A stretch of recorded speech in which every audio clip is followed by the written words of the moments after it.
Gunkii. You may not recognize that name, but our entrepreneur today is on a mission to make it a household name.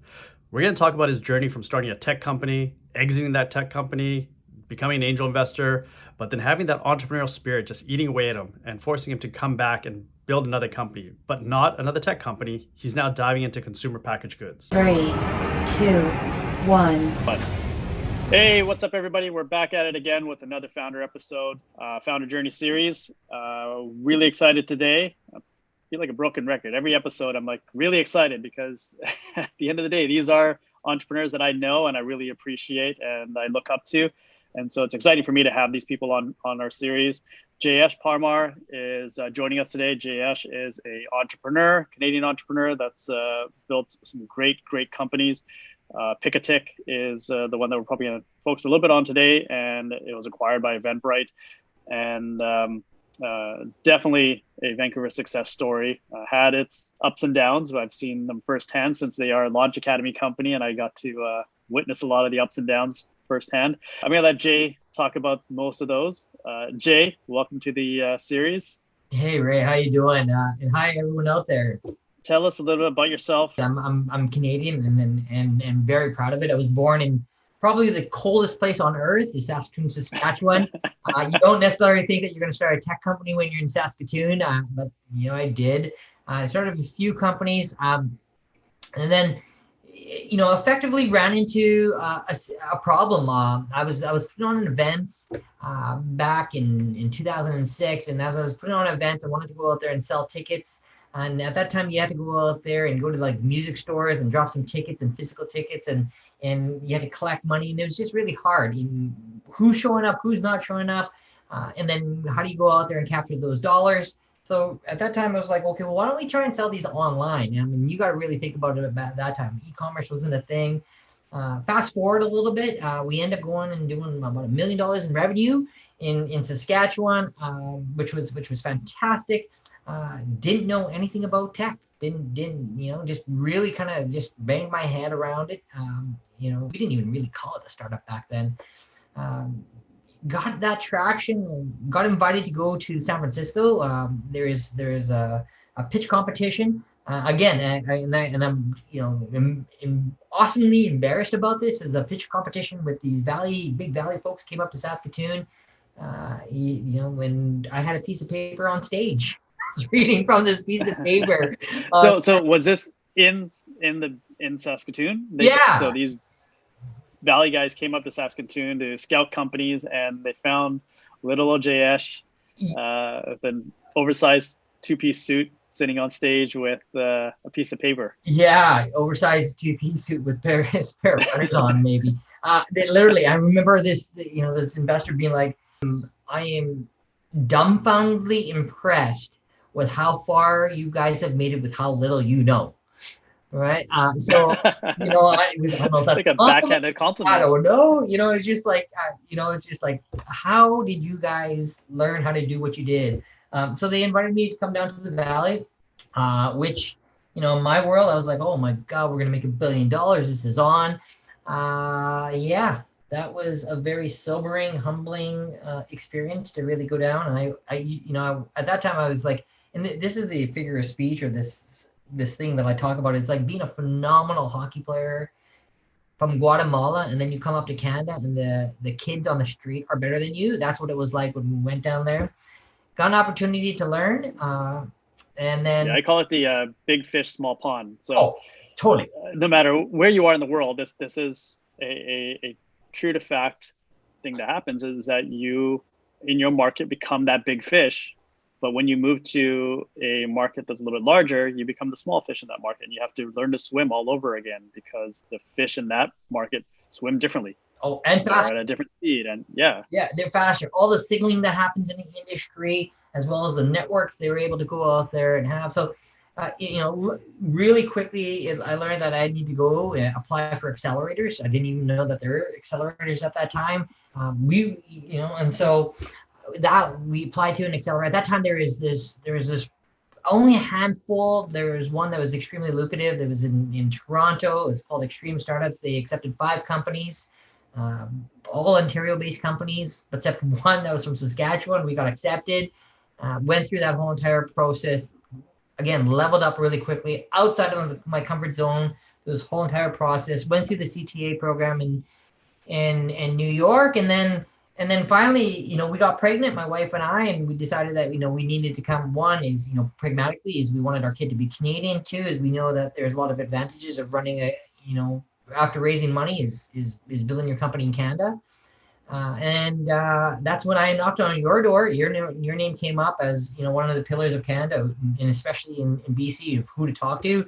So I was able, luckily, to get on your radar and have a conversation. And you're extremely welcoming and open, and told me everything that was great about BC.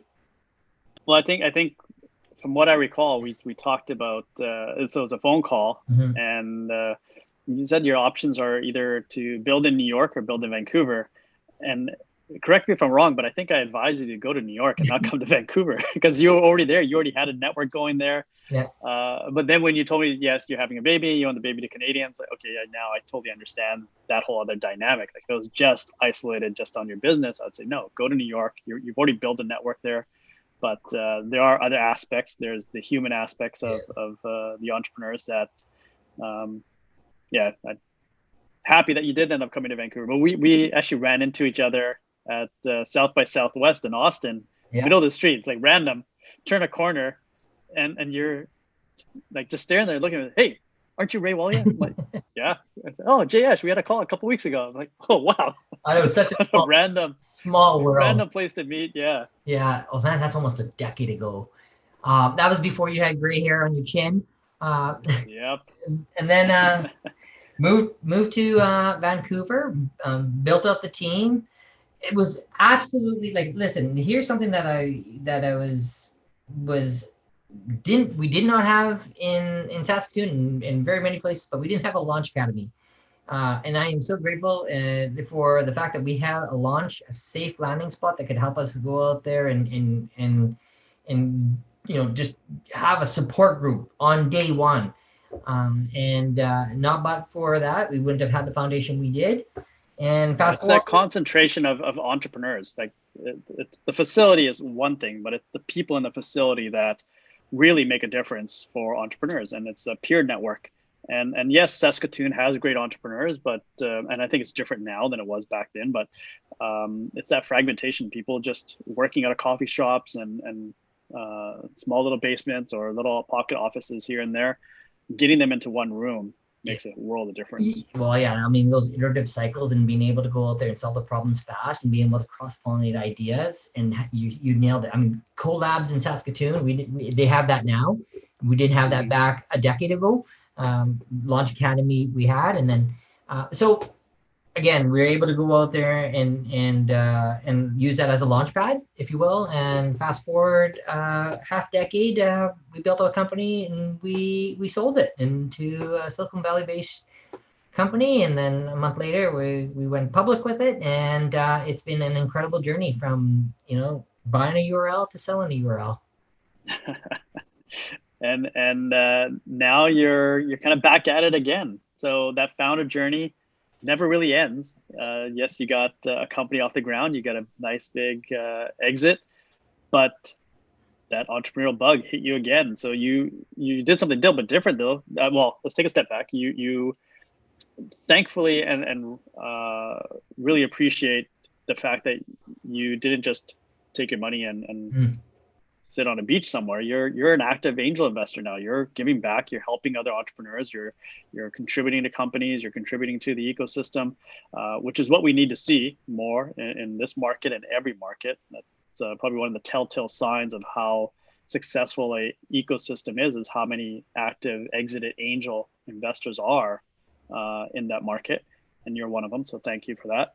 But that entrepreneurial bug bit you, and you've now started another company, but this one's a little bit different. Tell us about this. Yeah, well, I mean, first and foremost, I mean, from the angel perspective, I don't know if there's any other angels that have invested in me in us early days. One is thank you. I know that when you start taking a look at this high risk funding effectively in terms of investing in a startup, there are a whole bunch of people, the angels that invested in us. And I just think that when you do exit, it's your duty. And actually, I think I love it to be able to go out there and cycle that back into the ecosystem. Again, this time taking some of that just not just cash, but maybe a little bit of expertise in terms of, some of the hard knocks and being able to eliminate some of those barriers. So I agree with you, and it's something that I feel very privileged to be able to do.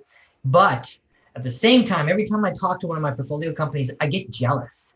I absolutely just get like I feel like, oh man, I should be in. Like if you're on a sports analogy, is that if you're a player and then now you're a coach or you're in the stands or you're a GM, every time I talk to these players, which are these founders, I feel like, man, I want to be inside there and getting my hands dirty or be in the scrum. And you want to be on the field or be in the ice. And totally. Yeah. Totally. And being able to go out there, I mean, I have such an appreciation now for the journey that at the beginning, I didn't really understand exactly the roller coaster ride that it was.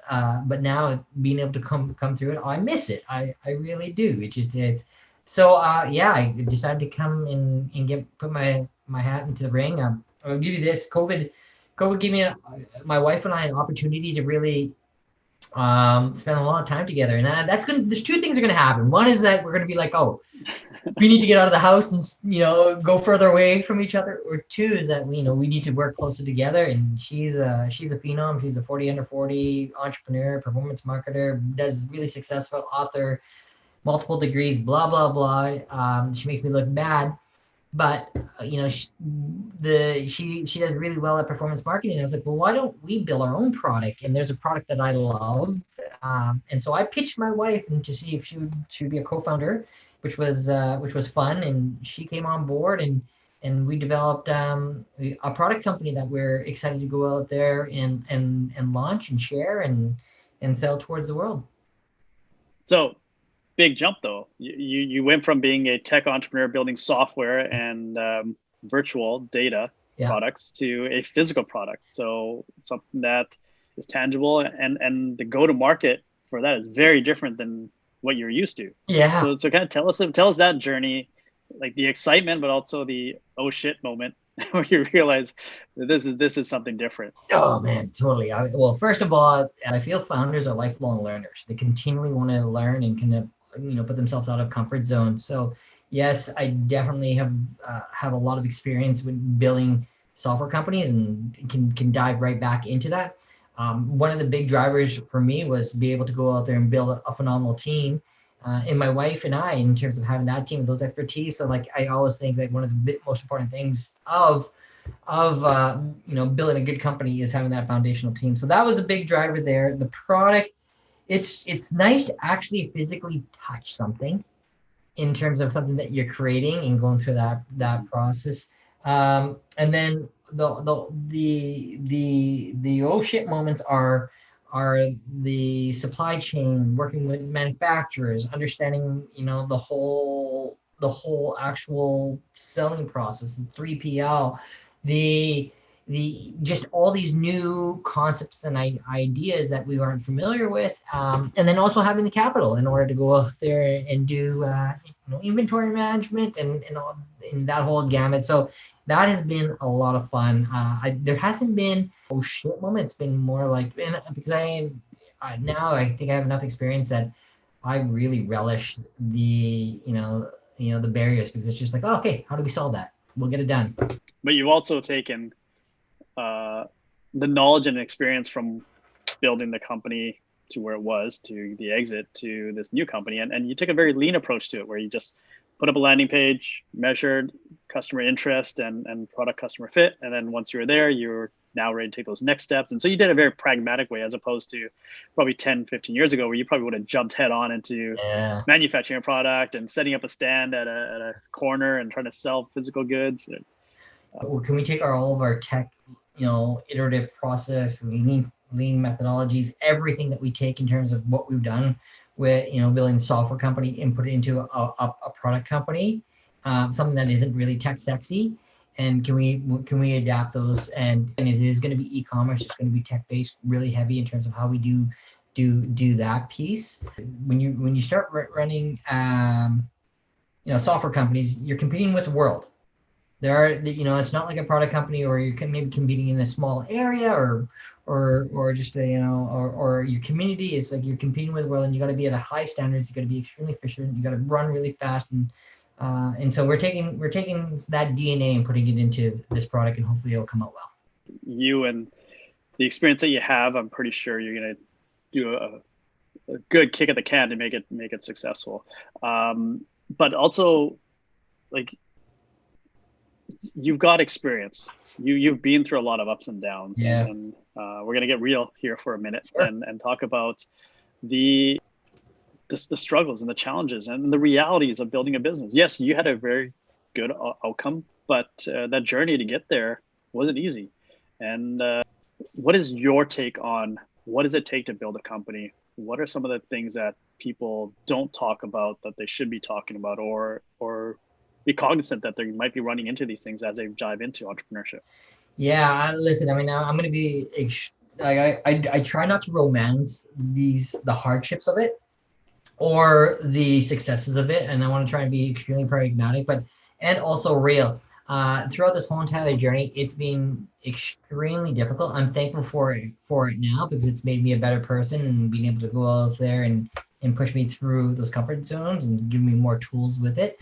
But I've from anything from panic attacks to sleepless nights to family members misappropriating funds to all these different aspects to tensions in a relationship.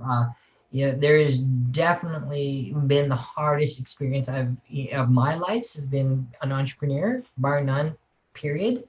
And that's been tough. And the very first one started like when we moved, that big fish, small pond syndrome, moving from Saskatchewan, where they put you in magazines and they're like, you're the top this and that, and then come down to the valley, where realizing that like you're out of your depth and scope here, and that's where I had panic attacks. I didn't even know what panic attacks were at that time, in terms of, because I didn't really feel this, and when you get talked up and you feel that, and whatever the case be, that's something that I had to get through. And they are running out of money, or being insolvent as a company, where we had a co-founder misappropriated funds, and we need to raise $250,000 in 6 days, or else the company was going bankrupt, and everyone's money that we would have.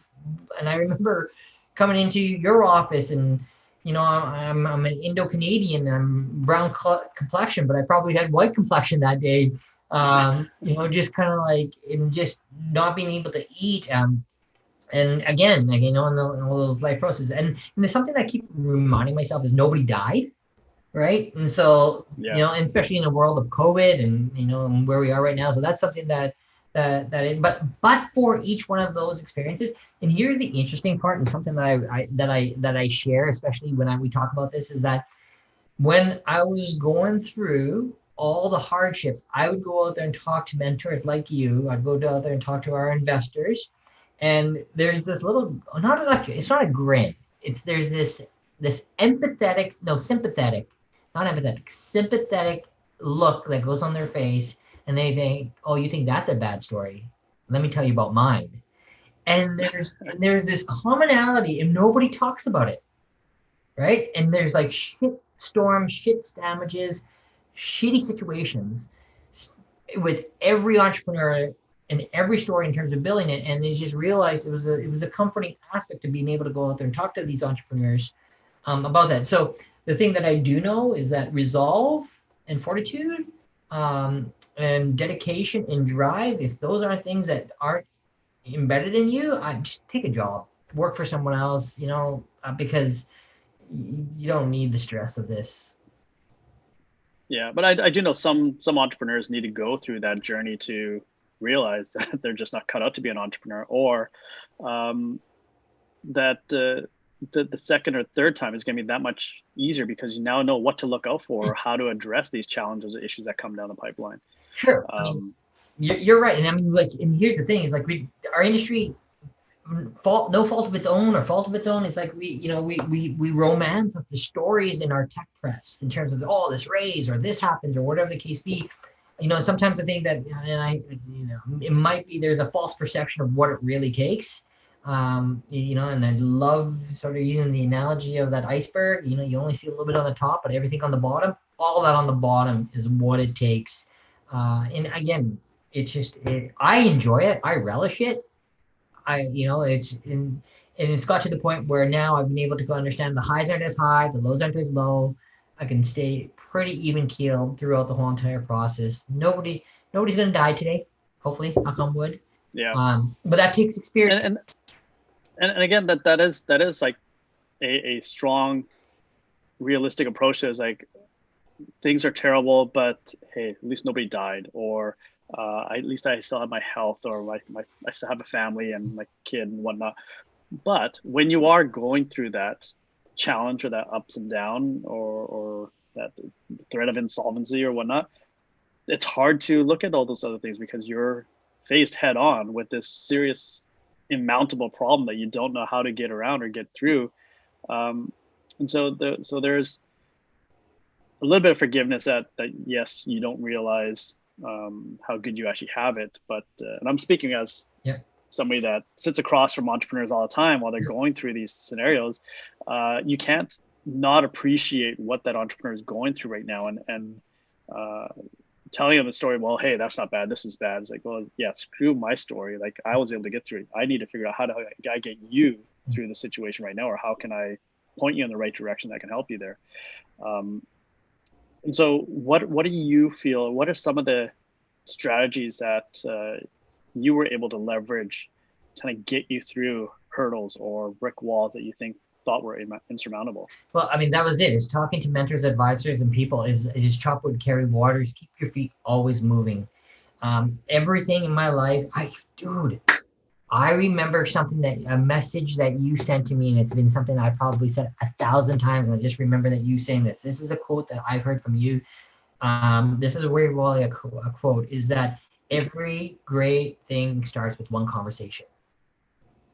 And I remember you remember you saying that one time, and I was just like, that was at a MetaBridge event. That was great. And you were just like, don't just sit there, go have conversations. We were upstairs. I remember it, and I was like, yeah, my love of my life. Everything started with one conversation. The conversation that I had with you. Then we end up meeting in the street. Next thing you know, I'm in your office, and we're making the big leap. And so everything starts with one conversation. So when we're in these situations, you'd be surprised to go out there. How many people are going to be able to help you, or know somebody that can help you? I found that there is a lot of people that are willing to go out there and help. And when I was talking, and I'm definitely not belittling the situation of like somebody saying, well, your problem is bigger than mine. It was just like, whoa, because I felt so guilty that I let my investors down. They're just like, well, wait a second. You know what I mean? Like they saw the intent. They're like, here's the situation. Let's get through this together. Here's what we did. And I was like, and I was really beating myself down around it. And not but for that network, that support group. We want to get through it. And there's a lot of, and here's the thing, and a lot of times if something goes wrong in our company, it will be my fault. It is always my fault. I'm as a CEO. Our success is absolutely not but for the team that we had around us and the investors. And it's just because you can't do it by yourself. There's no you can't. And sometimes we get unjust recognition. But that's the point that I'm trying to make is that when we're going through all these hard teams, your team, your support group, your advisors, your mentors are crucial. And we would not have been able to get through it without that. Right down to our lawyer, James Smith. I don't know if you know him. He's a great startup lawyer that we've used, and then near and dear to us. I was like, taking calls at 11 o'clock and say, okay, we'll get through this, Jay. And so anyways, that'd be my advice. One piece of advice that I would give every entrepreneur, and if there's something tangible you can take out of every conversation, this is the tangible piece of information that I would give you, is if you raise money or if you have advisors, continually communicate with them. I would do every month a conversation or a newsletter that would go out with them, and continue updates and just kind of stay in focus in mind. And the reason being is if you're raising money and all of a sudden you take it on day one and all of a sudden you're gone for the next 6 months and something goes down, it's just like, well, where have you been? Right? I was continually engaging the conversation so that there's like ownership and there's involvement. So when shit does hit the fan, and it will, bar none, they know, and they've been part of the conversation to know that, we've been there. And so that support group is important, but it's important that you're making sure that you're a team and you're working together as a team throughout the process. Yeah. Because this is a journey.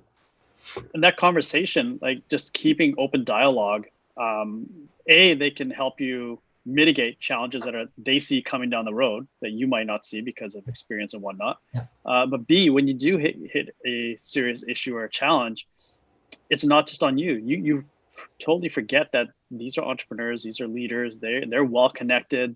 It's not just about throwing money at a problem. They can help make introductions or connections where you need to, and even when things are going great, again, seeing I can't go into details, but when I see a deal or transaction being executed by one of my companies, I'm able to see, oh, well, I didn't think they were actually going to that industry in that vertical for sales. I know XYZ company in that industry, and I'd be able to make an introduction. The next thing you know, you're seeing a massive contract coming down because I didn't know that they're even considering going into that industry, but the fact that they are, well, 2 and 2 together. Hey, why don't I make an introduction to Samantha over here and let them see if they can work out a deal? And next thing you know, it's a very lucrative opportunity for everybody. Mm-hmm.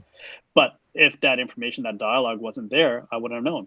And they would have just executed that contract. Again, it's not a public company, so this is not public information. It would just happen without me knowing. And they would have been positive outcome, but nothing near what transpired afterwards. But that's all through constant communication. Yeah, and 100%. It's like, oh, I can't help you, but I know somebody that can.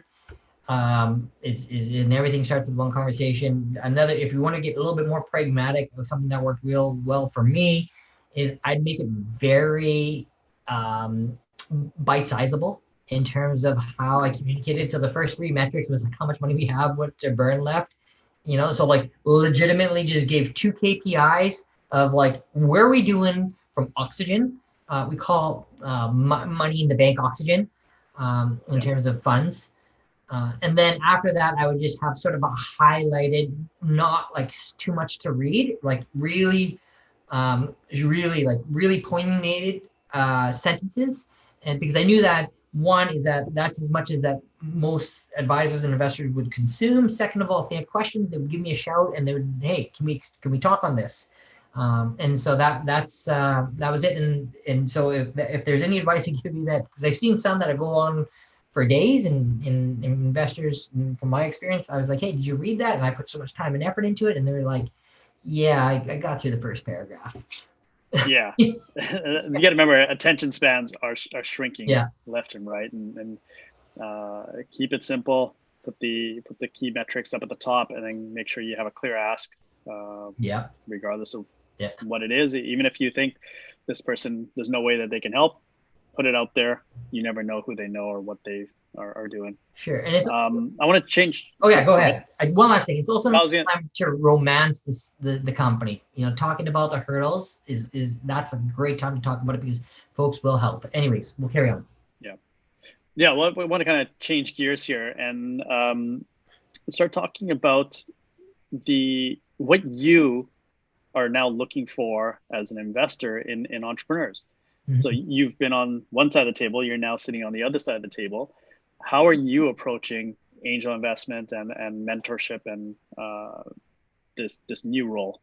Yeah, fantastic. I mean, I think I got it down to sort of an acronym: Product Team Traction Market, PTTM. So I look for a product that is disruptive and distinctive. Somebody who's really kind of solving, like, for example, Gaze Pass is a company that we've invested in, and they want to solve passwords, and that is pretty gnarly. So that is, I almost look for founders and ideas that are a little bit uncoachable, in the sense that they're doing something that is like, what are you trying to solve? And I guess, and I always kind of think about it as like the first time a founder. It's kind of like wild and crazy out there ideas, or moonshots. Yeah, kind of moonshots, but also like, is this doable? I think about like the first time, the founder said, hey, why don't we have strangers live in our house and sell the room? Okay, there's Airbnb, or let's pick up strangers in a car. There's Uber, like, all these weird and what think of weird, but a little bit crazy, and it's just like, okay. And so that's what I look for, is disruptive, distinctive, and out there. Team. The reason being is your idea, what you have right now, is probably not going to be what's the same idea that's going to be in 6 months, 3 months, and it's going to iterate incumbents, all the different aspects that are going to come into play. Do you have that DNA? For team, for myself, luckily, he's been in the game long enough. There's people that I know or have been a part of Picatic that I can get in and want to be able to go out there and help support their venture because we have a relationship, so we can double down on that team.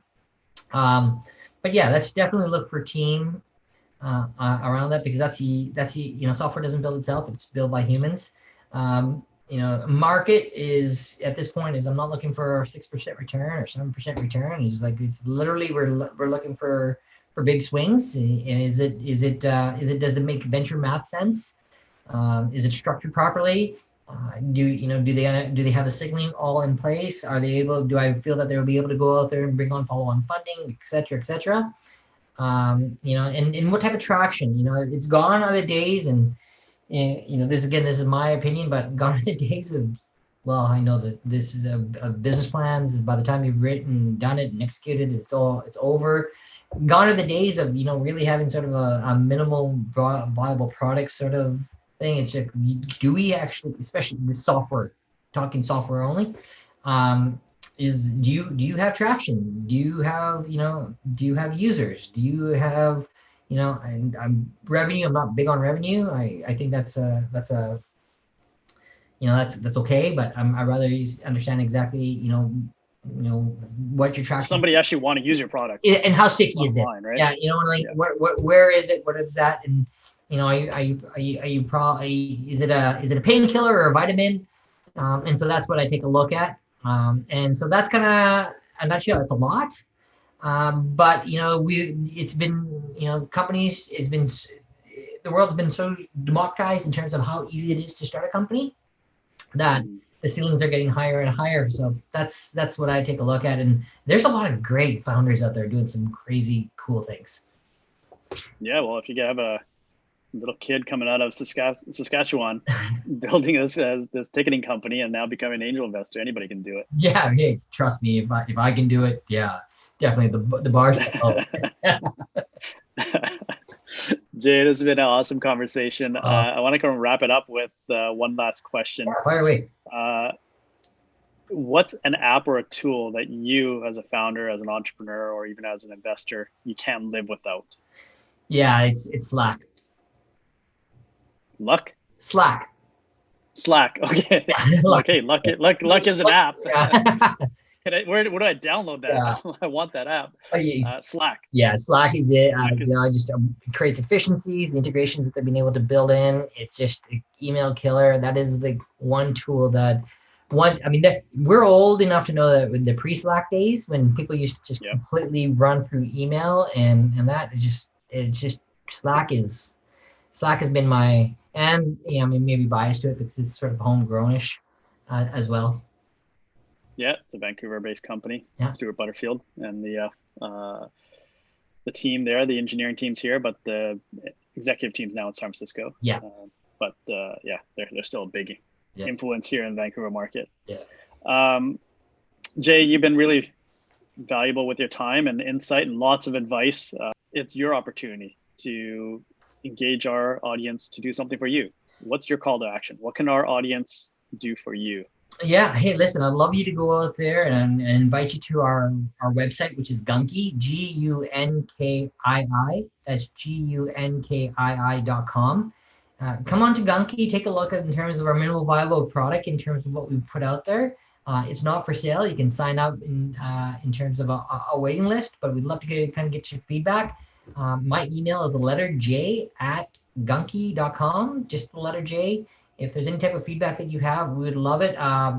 Feedback is such a gift, and we'll take it always and anytime.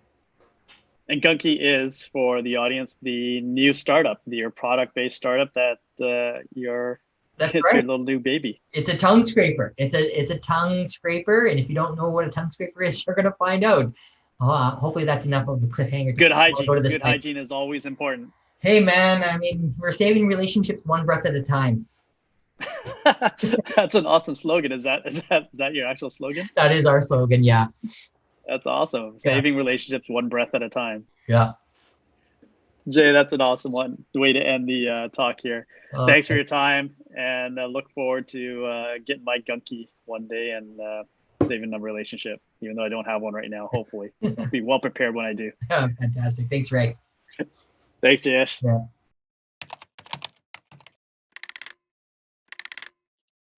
Launch Ventures is for entrepreneurs by entrepreneurs. If you enjoyed today's episode of Founder Journeys, please like, share, follow, and check out our link in bio for all the other good stuff.